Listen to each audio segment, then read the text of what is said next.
네, 반갑습니다. 저는 파인VT 로보틱스 연구소의 오세진입니다.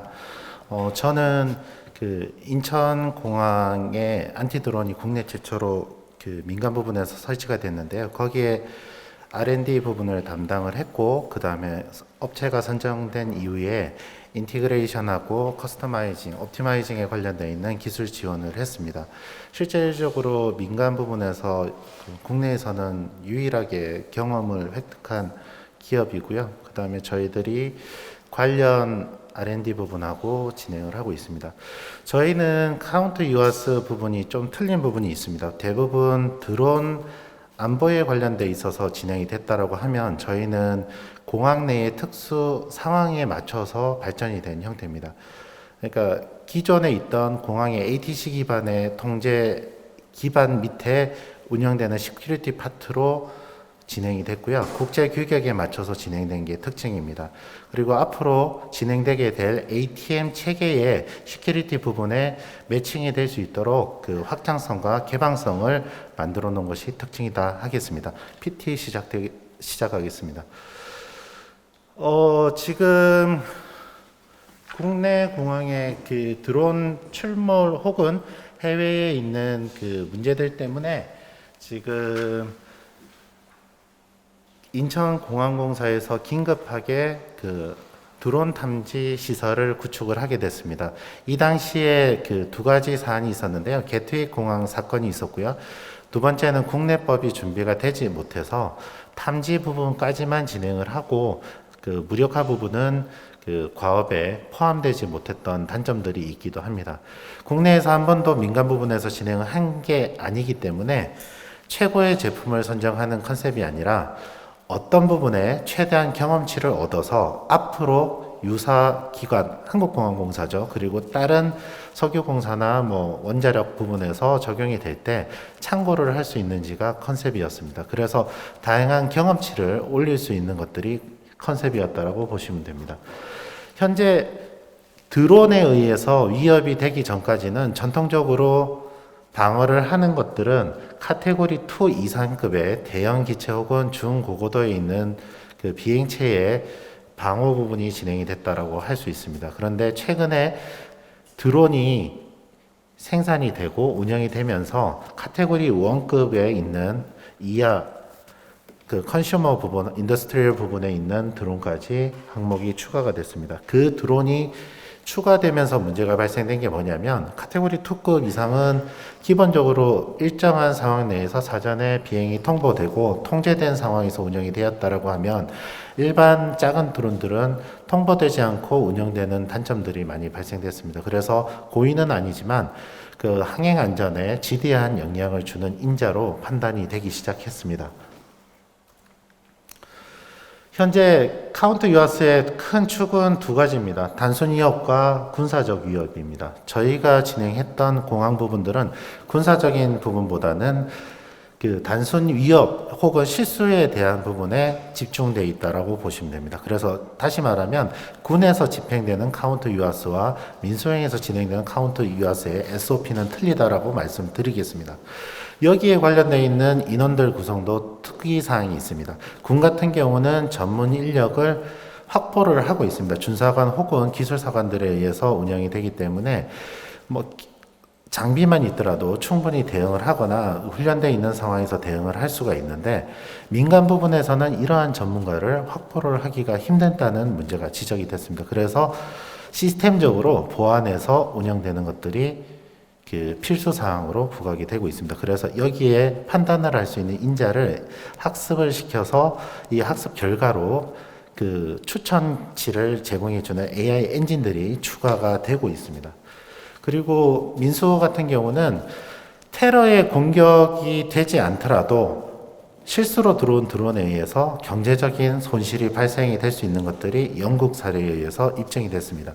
영국에서 수일 동안 이제 공항에 있는 이착륙, 그 다음에 거기에 사용되는 사용객, 그 다음에 물류에 관련돼 있는 부분이 손해가 극심해지면서 영국 경제에 문제가 발생이 됐었습니다. 한국도 이런 부분에 공항의 기능 장애를 대비하기 위해서 준비가 됐다라고 보시면 됩니다.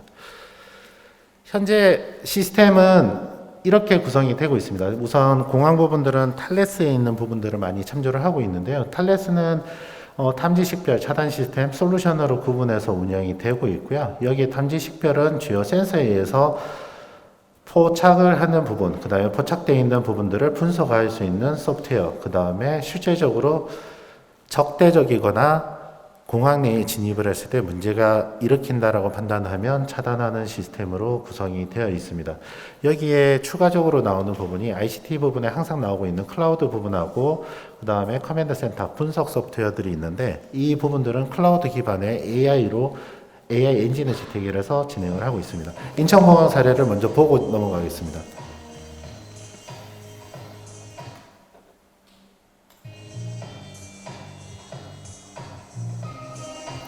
현재 화면에 보이는 것들은 인천공항에 설치되어 있는 레이더, RF 스캐너, 그 다음에 기타 센서들을 보여드리고 있고요.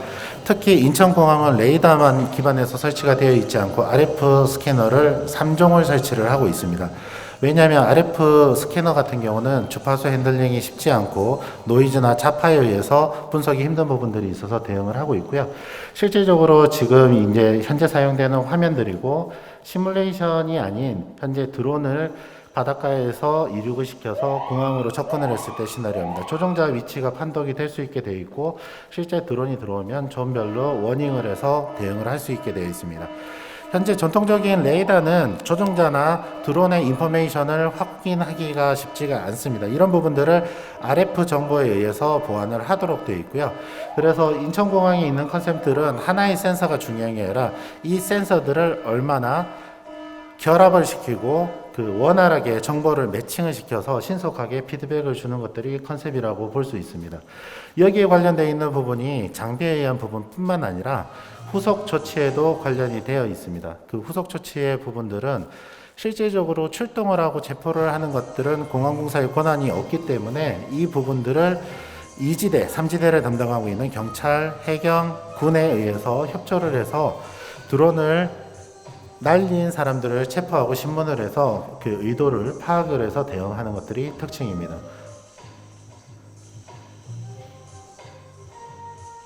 현재 인천공항의 시스템은 개방형 플랫폼이 특징입니다. 통제, 통합 커맨드 컨트롤 시스템은 특정 업체나 특정 벤더 하드웨어에 종속되지 않고 API를 기반으로 연동돼서 운영하도록 설계가 되어 있습니다. 자, 이 부분이 왜 중요하냐면 지금 생산하는 A사의 레이더가 지금은 최고일 수 있습니다. 그런데 기술 발전이 빠르지 않습니다. 그래서 언제 이 순위가 바뀔 수 있습니다. 그리고 그 특정 업체가 그 과도한 요구를 했을 때 더 이상 계약을 유지를 못하는 부분들도 있어서 그래서 사업의 주도권을 갖고 가기 위해서 핵심이 되는 컨트롤 소프트웨어부터 국산화를 진행을 한 겁니다. 그리고 여기에 되어 있는 API를 표준으로 개발하고 아트릭스 기반으로 개발을 해서 센서 업체들이 인천공항에 납품을 할 때 SDK를 제공을 하고 그 SDK로 인티그레이션 할 수 있다는 게 특징이라고 말씀을 드릴 수 있습니다. 실제로 공항에서 사용하고 있는 그 관제권은 9.3km입니다. 9.3km인데 실질적으로 드론에 사용되는 레이더는 뭐 여러 가지 경제적인 이유, 뭐 예산적인 이유 때문에 실제로 3km의 레이더 디텍팅, 그 다음에 3km 이내의 RF 스캐너 디텍팅, 그 다음에 부수에 관련되어 있는 EOIR이나 센서에 의해서 2km 이내에 디텍팅을 하도록 설계가 되어 있습니다. 근데 대부분 드론의 성능의 문제가 뭐냐면 그 실질적으로 드론이 1km당 1분이면 이동을 할 수 있습니다. 그래서 고속으로 이동하기 때문에 발견할 시점으로부터 대응을 할 수 있는 시간이 5분에서 3분밖에 없다는 겁니다. 그래서 시스템상 자동화가 굉장히 중요한 부분이 되어 있습니다. 사람이 판단하는 데는 제한적이기 때문에 이런 부분들을 AI 엔진에 학습을 시키고 지능을 부여를 해서 우리가 판단을 할 때 이게 위협적인 정도, 그 다음에 패턴에 의한 정보를 제공을 해서 판단을 할 수 있게 되어 있습니다. 그래서 인천공항 같은 경우는 이런 학습을 지금 지속적으로 시키고 있고요. 자, 학습 효과가 얼마나 진행이 돼야 효과가 있습니까? 라고 물어보면 우선 기간은 정해진 게 없다라고 말씀을 드리는데 제일 중요한 게 이 클래시파이어하는 엔지니어가 중요합니다. 그래서 이 엔지니어가 기간을 줄일 수도 있고 늘릴 수도 있습니다. 그래서 이 부분들은 이 엔진을 제공한 기업에서 지속적으로 업데이트를 해주고 있고요. 그리고 인천공항 내에서도 교육을 받아서 전문적으로 업데이트를 하고 있습니다.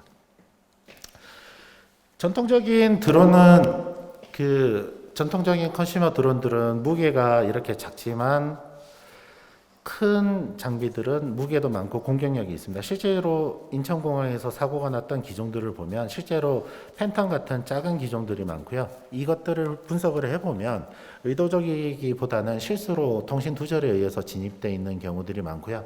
이 부분에 대해서 대응을 고민을 하고 있습니다. 그리고 여기 있는 대형 기체들도 실질적으로는 ICS가 높다라고 알려져 있지만 여기 보면 다 구조물 사이가 비어 있는 게 보입니다. ICS가 실제로 높지 않습니다. 그래서 우리가 적군에서 전통적으로 운영되는 발칸이나 뭐 이런 데서 디텍팅은 되지만 트래킹이 안 돼서 사통장치에서 실제로 효율적으로 대응을 못하고 있습니다. 그래서 비호복합 후속 모델이 있습니다. 비호복합 후속 모델에서는 이 부분을 이타스라고 그래서 광학식 사격 통제 시스템에서 보완을 해서 운영하는 로직이 되어 있고요. 여기에 에이서를 결합하는 형태도 적용이 되고 있습니다. 현재 제머에 대한 수요나 이런 부분들에 대한 소요가 많이 나오는 부분이 소형 드론의 군직 공격에 대한 부분입니다. 이런 부분을 대응을 하기 위해서 제머나 안 그러면 EMP에 관련되어 있는 부분이 있는데 실제로 공항에서는 제머를 운영하기 힘듭니다. 현재 아이카오나 FCC 미 연방항공청에서 허가되어 있는 장비는 하나도 없습니다. 그렇기 때문에 기존에 있던 제머를 도입하는데 난관이 있어서 이거를 해결할 수 있는 솔루션들을 지금 연구 개발을 하고 있습니다. 현재 공항에서 카운트 유아스 장비가 원래 목적 이외에 쓰이는 부분이 하나 더 있습니다. 실제로 소형에 있는 드론을 탐지를 할 수 있다 보니까 새도 탐지를 할 수 있습니다. 그래서 전통적인 공항에서는 버드 스트라이크라고 해서 이착륙 시 드론이 새가 비행기의 이착륙에 방해를 줘서 안정에 문제를 주는 것들을 찾아내기 위해서 디텍팅 솔루션을 추가적으로 설치를 했는데 카운트 유아스 설비를 통해서 이것까지 같이 대응을 하고 있습니다. 그래서 인천공항 같은 경우는 철새 서식지, 그 다음에 이동 경로 이런 것들을 판단을 해서 캐치팀이랑 같이 대응을 하고 있습니다. 현재 드론의 정밀도입니다. 드론의 정밀도는 군사용 드론이 굉장히 정밀하겠죠. 그런데 산업용 드론의 정밀도가 이슈가 되고 있습니다. 실제로 사우디 아람코에서 공격했던 센서들은 산업용으로 분류되어 있는 센서가 적용되어 있습니다. 우리가 알고 있는 저렴한 10만 원대 GNS들은 아니고요. 실제로 한 100만 원대 되는 GNS를 사용은 했지만 에킬리시가 비행 중에 2m 이내 그 다음에 실제로 종착지에서 1m 이내의 정밀도를 가지는 것들을 볼 수 있습니다. 특히 공격을 했을 때 사입구가 정밀하고 특정 위치에 균질하게 공격을 했던 것들을 볼 수도 있고요. 여기에 장착되어 있는 센서들이 이게 산업용 센서입니다. 군용이 아니고. 그렇기 때문에 이런 위협에 대해서 지속적으로 대응을 해야 되기 때문에 군용뿐만 아니라 민수용도 대응을 하고 있습니다. 탐지 식별 기술 센서들은 제가 굳이 말씀을 안 드려도 아실 겁니다. 장단점이 있기 때문에 여러 가지 복합 센서를 운영을 해야 되고요. 복합 센서를 쓰는데 좋습니다. 그런데 실수를 하시는 것들이 뭐냐면 이거를 신호를 인티그레이션을 어떻게 하고 프라이어티를 어떻게 줄지를 고민을 해야 됩니다. 예를 들어서 RF의 디파인 스캐너 같은 경우는 디렉션해서 방해각이 나옵니다. 그런데 레이더에 있는 방해각도 나옵니다. 이 중에 누가 더 중요할까요? 이런 정책부터 종합적인 걸 다 판단을 해야 됩니다. 한 개 벤더가 공급을 하면 이런 프라이어티나 로직에 관련되어 있는 부분들은 충분히 노하우를 가지고 대응을 하겠죠. 여러 가지 브랜드를 사용했던 인천공항 같은 경우는 이런 부분에 극복하기 위해서 많은 노력을 기울였다라고 말씀드리고 싶습니다.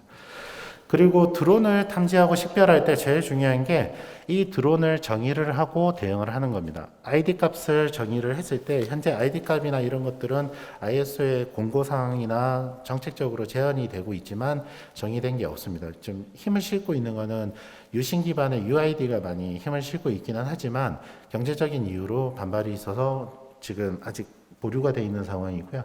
이런 부분에 대해서 자체적으로 ID 값을 생성을 하고 누적을 합니다. 왜 이런 과정이 필요하냐면 여기에 관련되어 있는 드론이 지속적으로 발견이 됐을 때 위험도의 판단을 하기 위해서 그 중요한 부분이고요. 이런 부분들은 무선 통신상에 디텍팅하는 방법이 있고 실제로 추락을 하게 되면 그 실제로 그 로고가 들어가 있는 칩을 열어서 확인하는 경우들이 있습니다. 여기에 관련되어 있는 부분들이 ISO나 원격 식별에 관련되어 있는 제안들이 이렇게 진행되고 있고요. 실제로 드론이 운영이 될 때 지금 파츠 91에 관련되어 있는 거는 비가시 부분이고 55파운드 이상에 있는 부분들이 있어서 뭐 별 문제는 없지만 이 문제는 이 아래쪽에 있는 부분들입니다. 민수용 부분에서 실수가 들어왔을 때 공항에서 어떻게 대응을 하느냐, 무조건 격추를 하느냐 여러 가지 문제가 있겠죠. 이런 법적인 문제나 이런 내용들은 뒤에서 설명을 드리겠습니다. 우선 UTM하고 뭐 여러 가지 것들이 있지만 실제로 UTM 단계로 가기 전까지는 국내적으로 정의를 내려야 될 부분이 있어서 카운트 유아스 시스템에서 별도로 정의를 내려서 운영이 되는 것들을 볼 수 있습니다. 해외 사례입니다. 미국에 있는 그리피스 국제공항에서 드론 탐지 프로젝트들이 진행이 되고 항공기의 ATM에 적용될 수 있는 부분들을 개발을 하고 있습니다. 여기에 기본적인 부분들은 레이더, RF, 드론, ADS-B 기반으로 운영이 되고 있고요. 인천공항에 적용되어 있는 내용들은 실제 지금 운영되는 화면들은 제가 못 보여드려서 이 유사한 화면으로 갖고 왔습니다. 우선 여기에 관련되어 있는 부분들이 다중 탐지 체계를 통합해서 어떤 그 물체를 표시를 하고 여기에 관련되어 있는 프리퀀시나 그 히트맵을 통해서 통계와 대응을 할 수 있는 것들을 만들어서 정의를 극대화하고 있습니다. 자, 이제 막는 부분만 얘기를 했지만 실제로 방어를 할 때 의도를 파악하는 게 중요합니다. 그래서 무선상에 리버싱이나 스푸핑을 해서 주도권을 갖고 와서 획득을 해서 정보를 취득하면 된다라고 많이 하는데 실제로 블랙햇이라고 미국의 해킹 대회에서 드론이 최단기에 해킹이 된 거는 15분입니다. 드론이 발견되고 사라지는 데는 대부분 7분 이내.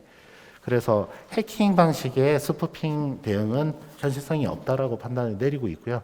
그래서 물리적인 타격을 주고 물리적인 타격을 준 이 기체의 칩을 열어서 실질적으로 의도를 확인을 하는 절차를 하고 있습니다. 이 부분들은 실제로 미군이 전쟁 중에 수행을 많이 하는 그 군용 그 포렌식 방법을 응용해서 사용을 하고 있고요. 실질적으로 기체가 살아 있으면 그 USB 디바이스에서 시리얼 포트를 통해서 정보를 취득을 하기도 하고 안 그러면 보드가 손상이 됐다. 그러면 메모리 칩을 직접 열어서 메모리 리더기에 연결을 해서 분석을 하고 있습니다. 여기에 중요한 부분들이 이런 부분들이고요. 그 다음에 여기에 관련되어 있는 부분들을 로그를 열어서 환들기를 하면 이렇게 시연을 해서 재연을 할 수 있습니다. 그러면 어떤 고도에서 출발을 했고 어떤 비행 효과가 있고 예를 들어서 무기를 장착을 했다. 무기를 장착했을 때 어떻게 기체가 리미티드가 걸리고 한계에 걸리는 것들을 볼 수 있습니다. 이런 것들을 분석을 해서 카운트 유아스에서 대응할 수 있는 SOP를 진행을 하고 있습니다. 실제 이거는 자료는 한 몇 년 전 자료고요. 저희가 보안상 이슈로 그 현재 최신 화면을 못 보여드리는 것은 죄송하게 생각을 합니다.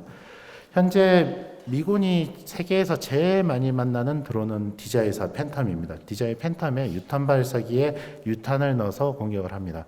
자, 이게 공격 효과가 많냐 없냐라는 시시비비는 걸리지만 그 정치적으로 이용했을 때는 충분하다고 생각이 듭니다. 이 살상 반경은 3m 정도 되고요. 한두 명 정도만 살상을 할 수 있는데 여기에 관련되어 있는 부분이 다중 이용 시설에서 이런 드론이 발생됐을 때는 2차 사고를 유도를 할 수 있고 2차 사고에 테러 목적으로 유도가 많이 사용되고 있는 부분이 있습니다. 그래서 이 부분들은 트리거 용도로 많이 사용되고 있고요. 이런 위협들은 최근 시리아도 그렇고요. 우크라이나에서 많이 나타나고 있습니다. 기존의 IC급에서 비가시권이 되는 장거리 비행체로 바뀌는 것들을 볼 수 있고요. 그리고 무장이 다양해지는 것들을 볼 수 있습니다. 그리고 트렌드가 송수신을 예전에는 했는데 지금은 송수신을 안 합니다. 그래서 RF 스캐너가 무력화될 가능성이 굉장히 높습니다. 그리고 여기 우크라이나에서 일부 발견된 기체는 황당한 기능들이 들어가 있는 기체도 있었습니다. 실제로 구글 맵에 있는 DEM 정보를 읽어서 그 RGB 스캐너에서 읽어서 안에 있는 컴퓨터에서 DEM을 다시 생성을 해서 비행을 한 케이스도 있습니다. 이거는 반군이 했다라고 보기는 힘들고요. 러시아가 시도를 현장에서 했다라고 추측을 하고 있습니다. 현재 사용되는 드론의 내용들은 이 정도로 간단합니다. 그런데 이 정도 구성을 하는 데는 뭐 알리라는 그 중국 그 쇼핑몰이 있습니다. 그거 기준은 해서 50만 원에서 100만 원이면 충분히 한 개 세트를 만들 수 있고요. 비행 거리는 20km 정도를 비행을 할 수 있습니다. 그리고 페이로드는 5km 정도 급이기 때문에 실제로 폭발물을 넣고 시위를 할 수 있는 부분들이 많이 있습니다. 저희들이 포렌식을 시작할 때 하는 부분들이 여러 가지 있습니다. 에어프레임, 그 다음에 내비게이션 시스템, 이미징 시스템, 그라운드 스테이션, 이 부분을 집중적으로 봅니다. 왜냐하면 이 부분에 있는 항목들을 분석을 해서 지문처럼 이거를 설계하는 사람들의 특징이 있습니다. 그래서 어느 조직에서 어떻게 위협도를 가지는지 판단을 하고 있습니다. 그러니까 범죄의 패턴들을 패턴화하는 DB를 만들고 있다는 뜻이죠. 그리고 여기에 관련되어 있는 부분들이 이 부분이 문제가 되고 있습니다. 전자동 비행이나 반자동 비행을 하고 있기 때문에 RF를 쓰지 않고 종말 단계까지 가서 작전을 할 수 있는 게 문제점입니다. 그래서 이 부분에 대한 대응들도 현재 대응을 만들고 있고요. 공항 관제권에서 있는 부분들이 제일 위험한 부분은 요 레드존입니다. 레드존에서 집중적으로 관리를 하도록 설계가 되어 있습니다. 왜냐하면 공사에서 설치한 시스템은 시범 사업이기 때문에 굉장한 스펙을 가지고 있지는 않습니다. 그런데 현재 운영을 8월 달에 준공을 하고 그 다음에 지금 한 3개월째 운영을 하고 있는데 그 굉장히 많은 불법 드론을 탐지를 하고 있습니다. 그래서 우선 투자 대비 효과는 좋다라고 판단이 들었고, 다만 아쉬운 거는 대응을 할 수 있는 수단이 제한되어 있지 않습니까? 그래서 이 부분에 법적인 부분이나 그다음에 그 막을 수 있는 장비들을 공급하는 회사들의 기여도가 필요하다 생각이 듭니다. 외국 같은 경우는 그 카운트 유아스 부분들이 공항만 쓰는 게 아니라 그 대규모 인원들이 들어갈 수 있는 스테디엄, 그 다음에 철도나 고층 빌딩에 적용을 하고 있습니다. 그래서 카운트 유아스 산업이 특정한 대중교통만 되는 게 아니라 다중 이용 시설은 모두 다 확장이 될 수 있다라고 생각이 들고요. 다만 이제 이 부분에 기능과 성능의 차이가 좀 필요하다고 생각됩니다. 지금 군용하고 민수용하고 혼돈이 있기 때문에 군용은 멀리 정확하게, 그런데 민수용은 멀리 보지 않고 정확하지 않더라도 미리 경고를 해서 대피를 시킬 수 있으면 되는 정도의 수준이거든요. 그래서 이 부분에 좀 세퍼레이트 되는 구분이 필요할 것 같습니다. 현재 사용되는 시스템 중에 추가적으로 개발되는 항목입니다. 이거는 기존에 있던 레이더와 EOIR을 결합한 형태가 많이 일어납니다. 왜 그러냐면 레이더는 다 좋은데 고도값이 정확치 않습니다. 그래서 이 부분을 근거리에서 보완을 할 수 있는 EOIR 시스템과 결합을 해서 제안을 많이 하고 있고요. 이 부분들은 시험적이긴 하지만 효율적이다라고 판단이 내리고 있는 것 같습니다. 지금 화면에 보이는 제품은 그 아이언돔으로 유명한 라파엘사 제품이고요. 실제로 아이언돔에 이 시스템을 적용했더니 약 기존 대비 140%의 정확도가 올라갔다고 합니다. 현재 두 번째로 사용되는 탐지 시스템입니다. 기존에 있던 시설들은 새로 설비한다는 부분들이 많습니다. 그런데 지금 이거 같은 경우는 전통적인 FM 라디오 안테나, TV 안테나에 있는 송출되어 있는 신호들의 평균치를 있고요. 비행기가 지나가면 그 평균치가 틀려지겠죠. 그래서 확인을 할 수 있는 시스템입니다. 실제로 일부 공항에서도 운영을 하고 있는 부분이고요. 이 시스템은 저렴하게 운영할 수 있고 스텔스도 일부 탐지를 할 수 있는 장점들이 있다 하겠습니다. 그 다음에 국내에서 가장 많이 사용되면서 고민되는 장비입니다. 그 DJI사 제조사가 직접 공급을 하는 장비고요. 정부에만 공급을 하는 장비입니다. 자, 이 장비는 드론에 있는 송수신 정보를 모두 그 제어기 쪽에서 판단을 할 수 있습니다. 물론 정부에서 사용되는 부분들이 있지만 법적인 보안 조치가 필요한 장비이기도 합니다. 그래서 지금 이 장비들에 대한 보안 조치에 대한 의견들이 많이 나오고 있고요. 그리고 이제 공항이나 이런 부분들이 여러 가지 이슈가 생기고 있습니다. 공항에 있는 항공기 운행뿐만 아니라 개인 사생활 침해 등 다양한 분야에서 적용이 되고 있기 때문에 시장성은 충분히 올라온다고 볼 수 있고요. 여기는 이제 새뿐만 아니라 드론도 버드 스트라이커와 유사하게 드론이 엔진에 빨려 들어갔을 때 문제가 생겨서 이착륙에 문제되는 것들을 볼 수 있습니다. 그리고 지금 이제 불법 드론에 대응을 하려면 드론의 ID 값을 정의를 하고 대응을 해야 되는데 이런 부분에 대해서 그 UTM이나 UAM에서 정의를 좀 해줘야 될 부분들이 있습니다. 그래서 이 부분에 대한 정의들도 지금 본격화되고 있는데 앞으로 개발되는 카운터 유아서나 안티드론 시스템들은 이 부분들을 명확히 하고 가야 될 부분이 있습니다. 왜냐하면 안티드론 시스템은 독자 시스템이 아니라 종속 시스템입니다. 그러니까 드론 택시라고 지금 요즘 뉴스 많이 나오죠. 거기에 보안 시스템에 부수적으로 사용되기 때문에 교통 체계 밑에 들어갈 수밖에 없습니다. 그래서 이 부분들에 대한 좀 국내 기업들의 관심과 기술 개발이 필요하다 하겠습니다. 인천국제공항 내용들을 간단히 말씀드리면 실질적으로 2019년 9월 18일 날 구축이 시작이 됐고요. 실제로 구축은 한 10개월 만에 진행이 됐습니다. 코로나 영향 때문에 많이 어렵게 진행이 됐고요. 비용은 33억 정도 소요가 됐습니다. 현재 여기에 들어가 있는 부분들이 진행이 될 때 적용됐던 부분인데요. 우선 자체적인 차단 시스템이 없었기 때문에 민군경 양익학설을 통해서 시스템의 보완이 있었고요. 그다음에 실험국에 관련되어 있는 운영 허가를 얻어서 운영을 합니다. 실질적으로 레이더를 사용했을 경우 무선국을 사용을 해야 되기 때문에 인허가 부분이 굉장히 까다롭다 할 수 있습니다. 그리고 공항이기 때문에 항행안전시설 허가를 또 받아야 됩니다. 그래서 여기에 관련되어 있는 허가를 받기 위해서 국내 2개사, 해외 1개사의 레이더 안전성 시뮬레이션, 기타 장비 무선 출력에 관련되어 있는 시뮬레이션을 추가해서 안전성을 확보를 했습니다. 그 이후에 시스템을 설치를 해서 6월 9일 날 비행 검사를 완공을 하고 기타 내용들을 해서 8월 달에 준공을 하게 되었습니다. 현재 숙제들입니다. 실제적으로 카운터 유아스의 전문가가 없습니다. 실제적으로 컨설팅하는 업체는 저희가 국내에서 유일합니다. 대부분 컨설팅 회사가 아니라 유통회사 혹은 개발 업체가 RFP에 참여하거나 제안을 하기 때문에 실제로 기술 수준이 낮은 부분들이 많이 발생되고 있고요. 그 부분에 대한 SOP나 이런 것까지 만들지 못한 문제들이 발생되고 있습니다. 그래서 일부 사업이 좌초된 것도 이런 부분에 기인한다라고 볼 수 있습니다. 그리고 무선 통신망에 대한 이해도가 낮기 때문에 인허가 부분에서 저항선이 있습니다. 그래서 이 부분에 전문가들의 활동이 필요하고요. 그 다음에 플랫폼의 SOP들 모델이 필요합니다. 실제로 인천공항은 시뮬레이션뿐만 아니라 실제로 다 환경을 분석을 해서 대응을 했었고요. 여기에 관련되어 있는 주요 차단 시스템도 고민을 하고 있습니다. 현재 시스템으로 막지 못하는 부분입니다. 무선 조종기 없이 운영되는 거, 자율비행, LTE, GPS, 스텔스 사용 체질이 금속재가 아닌 경우는 발견이 힘들기 때문에 여기에 대한 대비책이 추가적으로 필요하다라고 하고요.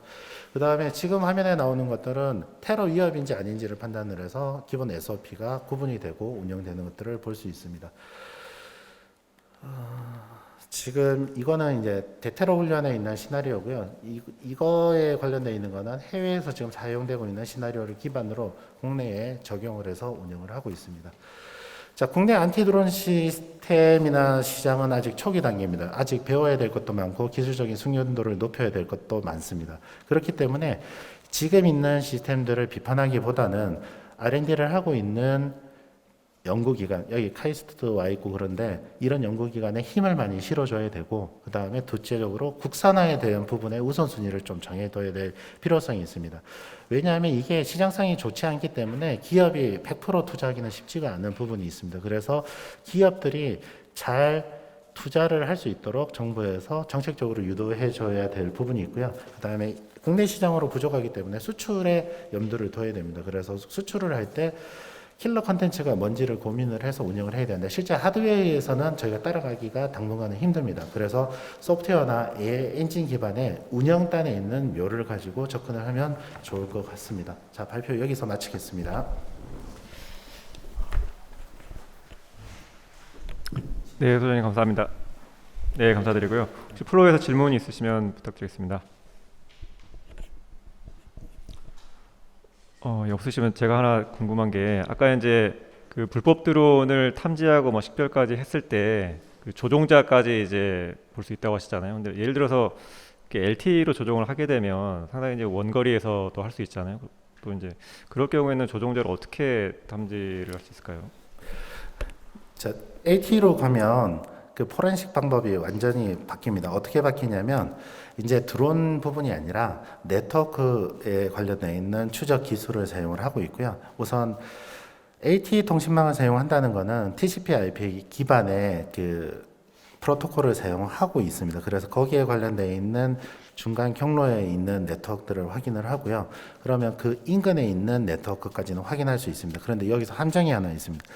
개인 휴대폰이나 개인 등록되어 있는 단말기까지는 저희가 조회가 가능하지만 실질적으로 공용 와이파이가 국내에는 많이 있습니다. 그걸 이용을 했을 때는 범인을 특정하지 못하는 단점이 있습니다. 그래서 그 안에 움직여 있는 비행 패턴이나 이런 것들을 그 카운트 유아스 솔루션에서 다 사실은 기록을 해 놓습니다. 그래서 그 지문처럼 그 행동 패턴을 보고 그 공격 스타일을 보고 특정을 하고 그 특정되어 있는 범인들을 추적하도록 되어 있습니다. 지금은 초기 단계라서 이 정도만 말씀드릴 수 있고요. 지금 데이터베이스를 구축하는 단계라고 보면 되고 네트워크의 추적 기술을 통해서 추적이 된다라고 답변을 드리겠습니다. 예, 말씀 잘 들었습니다. 그런데 기사에서는 그 비고의적이고 또는 이제 실수에 의한 어떤 그 멀티콥터 위주의 그런 어떤 대응 체계를 지금 세우신 것 같은데, 그 만약에 계획적이면서도 회전익보다도 훨씬 위협이 높은 고정이익에 대한 어떤 그 위협에 대해서는 어떤 뭐 그런 대책을 가지고 있는지 아니면 시스템을 가지고 계신지 한번 여쭙고 싶습니다. 현재 설치되어 있는 시스템은 멀티콥터만 대응하는 시스템이 아닙니다. 고정이익까지 고려가 되어 있고요. 그 고정이익에 대한 부분들은 멀티콥터랑 틀립니다. 멀티콥터는 전형적으로 저고도로 접근을 해서 신속하게 접근하는 스타일이고요. 그 고정이익 같은 경우는 높이 날아야 보이지 않기 때문에 대부분 높이 날아서 들어옵니다. 그래서 여기에 관련되어 있는 탐지 범위들을 설정하는 노하우가 있습니다. 그래서 지속적으로 저희가 장비를 운영을 하면서 그 데이터베이스를 만듭니다. 사실은. 그래서 데이터베이스 기준으로 탐지가 많이 되고 사고가 많이 되는 영역으로 그 탐지 각도를 조정을 하도록 되어 있습니다. 그래서 그 부분은 데이터가 누적이 된 이후에 하는 운영 방법이고요. 그리고 지금 고정이익 같은 경우는 제한적인 게 맞습니다. 왜냐하면 고도가 높을 때는 저희가 한계가 있기 때문에 그 부분에 대한 부분들은 RF에서 보전을 하도록 되어 있고요. RF에서 탐지를 하는 거는 송수신 데이터만 탐지를 할 수 있는 게 아니라 장비를 운영을 하면 그 미세 신호가 나오는 것들이 있습니다. 자기장이나 이런 것들. 그래서 그런 부분들을 디텍팅하는 기능들도 일부 개발이 돼 있어서 그 확인을 하고 있습니다. 지금 이제 다 제가 여기서 설명을 못 드린 이유가 저희가 방호 부분에 막는 부분을 담당을 하고 있기 때문에 저희가 어떻게 막습니다라고 정확하게 설명을 드리기는 좀 제한사항이 있습니다. 그래서 그 부분들은 별도로 물어보시거나 뭐 그러면 저희가 좀 편하게 답변을 드릴 수 있을 것 같습니다. 네, 그럼 오세진 소장님 감사합니다. 네, 다음 발표를 진행하도록 하겠습니다.